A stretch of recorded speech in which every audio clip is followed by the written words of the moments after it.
Welcome to Mayura creations. Friends, நம்ம போடுற விதைகள் எல்லாமே முளைக்கிறதுக்கு நம்ம என்ன பண்ணணும் அப்படின்னு பார்த்தீங்கன்னா, முதல்ல நம்ம மண் கலவையில தாங்க கவனம் செலுத்தணும்.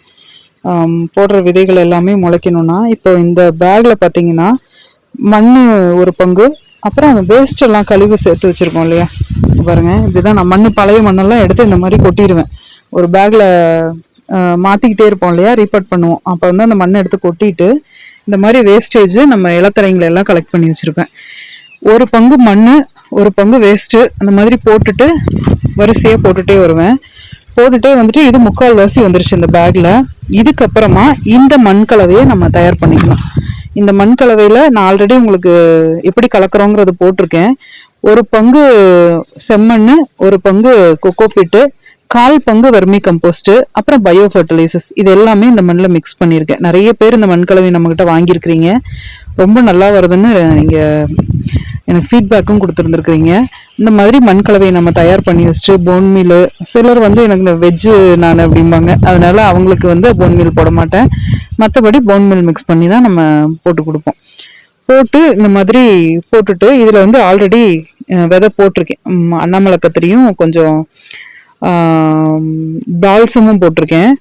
அதோட இது வந்து வயலட் சில்லி, லாங் சில்லி ஒரு திட்டம் ஆர்டர் போட்டு வாங்கியிருந்தேன். அதையும் இந்த விதைகளை அப்படி கொஞ்சம் கேப்பாக விட்டு நம்ம போட்டுட்டு அதுக்கப்புறம் இந்த கலவையை மேலே போட்டு விட்டுறணும். இந்த மாதிரி தான் நான் மண் கலவை வந்து ஃபில் பண்ணி எல்லா பேக்கும் ஃபில் பண்ணுவேன். ஒரு 2 ஈடு எடுப்பேன். அதுக்கப்புறம் மண் இறுகிறக்க ஆரம்பிச்சிடும். பார்த்தீங்கன்னா நிறைய இதுக்குள்ள வந்து நிறைய அந்த தேனி இருக்கு இல்லையா, தேனி போய் முட்டை வச்சு குஞ்சு பொரிக்கும் இதுக்குள்ள. அது என்ன வகை தேனின்னு எனக்கு தெரியல, ஆனா இதுல வைக்கும். அப்போ வந்து மண் இறுகிரும், அதனுடைய கூடு கட்டுறதுக்காக இறுக்கி விட்டுரும். அதனால அப்புறம் மறுபடியும் செடி வராது. அதனால எடுத்துட்டு மறுபடியும் ரீபார்ட் பண்ணுவேன்.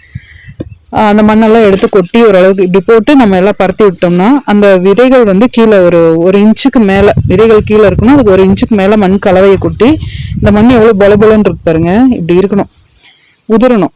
இப்போ இந்த மாதிரி போட்டு மூடி விட்டுட்டோம் அப்படின்னா இது வந்து நமக்கு ஒரு 10 நாள்ல இருந்து 15 நாளைக்குள்ள முளைச்சு வந்துடும் விதைகள். சில விதைகள் 5 நாள்ல வரும், சில விதைகள் 10-15 நாள்ல வரும். இந்த விதைகள் இப்போ ஆல்ரெடி இதுல எல்லாம் விதைகள் நான் போட்டிருக்கேன். விதைகள் முளைச்சு வர்றதுக்குள்ளேயே கொஞ்சம் சைட்ல சின்ன சின்ன செடிகள் வச்சு அதுல இருந்து ஒரு இதை எடுத்துக்குவேன். ஏன்னா 10-15 நாள்ல பாத்தீங்கன்னா சில செடிகள் இந்த பாருங்க, இந்த கற்பூரவள்ளி வெரிகேட்டட், அப்புறம் அந்த பக்கம் ஒரு முள்ளங்கி வச்சிருக்கேன். இந்த மாதிரி கொஞ்சம் இதெல்லாம் மெச்சூர்ட் ஆயிடும். அந்த விதைகள் முளைச்சு அது ஈல்டு வரதுக்குள்ள ரோஸ் கட்டிங்ஸ் வச்சிருக்கேன். இதெல்லாம் ப்ராபகேட் ஆயிடுச்சுன்னா அந்த விதைகள் வந்து டிஸ்டர்ப் பண்ணாம இதையெல்லாம் வெளியே எடுத்துருவேன். அதே போலதான் கொத்தமல்லியும் போட்டிருக்கேன். இந்த பக்கம் பாருங்க, நிறைய கொத்தமல்லி, புதினா, இதெல்லாம் புதினா சைட்ல வச்சு விட்டுருக்கிறேன். நடுவுல இருந்த கொத்தமல்லி இதெல்லாம் பறிச்சுட்டேன். ஒரு கட்டையை இன்னைக்கு பறிச்சு வச்சிருக்கேன். ஹைபிரிட் கொத்தமல்லி போட்டிருந்தேன். இப்போ வந்து நமக்கு ஹைபிரிட் கொத்தமல்லி கொஞ்சம் பெருசா வரும். இதை பாருங்க, இதெல்லாம் கொத்தமல்லி. இது உள்ள நான் சொன்ன மெத்தட் படி விதை போட்டிருந்த கத்திரிக்காய் செடி. அதுக்கப்புறம் பால்சம் சைட்ல இந்த மாதிரி ஒரு பேக்ல இந்த பக்கம் கேரட்டு. இதெல்லாம் வந்து பாத்தீங்கன்னா பழைய டல்லான செடிகள் இருக்கு இல்லையா நம்மகிட்ட, அந்த செடிகளை கொண்டு வந்து டெம்பரேச்சர் பார்த்து வச்சிருவேன். இப்போ வந்து வெயில் இருந்தாதான் வரும் செடி. கீழே எனக்கு வைக்கும்போது வெயில் இல்லை, அதனால இங்க கொண்டு வந்து வெயில் இருக்க இடமா பார்த்து வச்சு விட்டுட்டேன். இப்போ இதெல்லாமே தளைஞ்சதுக்கு அப்புறம் நம்ம எடுத்து கொடுத்துருவோம் தேவைப்படுறவங்களுக்கு. அந்த மாதிரி ஃப்ரெஷ்ஷா செடிங்க வளரும். நமக்கு வந்து ஒரே இதுல நிறைய பராமரிக்கலாம். அதனால மண் கலவை முக்கியம். மண் கலவை மட்டும் கான்சென்ட்ரேட் பண்ணி போட்டீங்கன்னா விதைகள் ஈஸியா முளைச்சு வரும். நிறைய பேருக்கு விதைகள் முளைக்கல அப்படிங்கிற மாதிரியான பிரச்சனை இருந்துட்டே இருக்கு. இது பாருங்க, அதே மாதிரிதான். இப்போ இதெல்லாம் வந்து நல்லா மொட்டு எடுத்துருச்சு இந்த ரோஸ் எல்லாம்.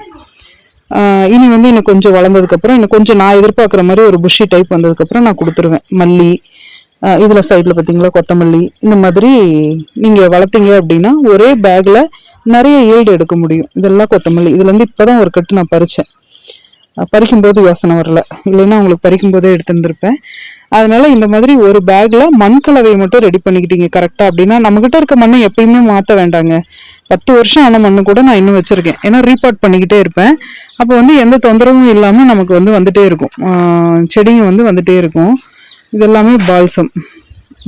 இது வந்து பால்சம் ஒரு 3 மாசம் தான், அதுக்கப்புறம் போயிடும். விதையெல்லாம் விட்டு முடிச்சிருச்சுன்னா அது போயிடும். அப்ப அதை எடுத்ததுக்கு அப்புறம் இது பாருங்க, காலிஃப்ளவர் நல்லா படர்ந்து வருது பார்த்தீங்களா, அந்த மாதிரி ஒரே இதில் இங்கே வந்து கத்திரிக்காய் போட்டிருக்கேன். என்ன முத்து கத்திரிக்காய்னா கன்னி முத்து கத்திரிக்காய்னு எழுதி வச்சுருக்கேன். இப்போ இது வந்திருக்கு. இது இப்படியே நம்ம வந்து ரெடி பண்ணி எடுத்துக்கலாம். இதில் பாருங்கள் பாலக்கீரை போட்டிருக்கேன். அந்த மாதிரி ஒரு பேகை வச்சு நிறைய விஷயம் நீங்கள் யூஸ் பண்ணிங்கன்னா நமக்கு லாபகரமானதாக இருக்கும் மாடி தோட்டம். இதை ட்ரை பண்ணி பார்த்துட்டு சொல்லுங்கள். மண் கலவை தேவைப்படுறவங்க நீங்கள் நம்மக்கிட்ட வாங்கிக்கலாம். கொரியரில் கூட நம்ம அனுப்பிச்சிருவோம். சீட்ஸும் அதே மாதிரி தான், போட்டது எல்லாமே முளைக்குதான்னு செக் பண்ணிட்டு தான் நான் கொடுப்பேன். அதனால தேவைப்படுறவங்க நீங்கள் வாட்ஸ்அப்பில் ஆர்டர் பண்ணிக்கலாம். இது போல் பயனுள்ள தகவல்களுக்கு நம்ம சேனலை சப்ஸ்கிரைப் பண்ணுங்கள், லைக் பண்ணுங்கள், ஷேர் பண்ணுங்கள். தேங்க்யூ.